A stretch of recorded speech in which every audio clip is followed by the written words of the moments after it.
माता महालक्ष्मीची कृपा आपल्यावर व्हावी यासाठी तुम्हाला घरामध्ये एका ठिकाणी तांदळाची पुडी ठेवायची आहे। ती कशी ठेवायची, कुठे ठेवायची सांगते ऐका।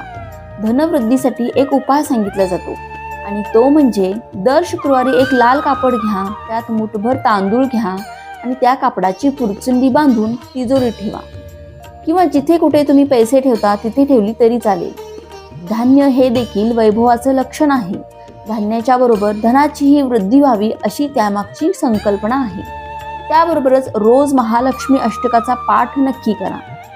हो, पण या उपायाबरोबरच एक गोष्ट लक्षात ठेवायची आहे, ती म्हणजे माता लक्ष्मी सुद्धा कष्ट करणाऱ्या लोकांवरच प्रसन्न होते। त्यामुळे फक्त उपाय करून चालणार नाही, प्रयत्न कष्ट तुम्हालाच करावे लागतील, मग यश माता महालक्ष्मी देणारच। व्हिडिओ आवडल्यास लाईक सबस्क्राईब करा। श्री स्वामी समर्थ।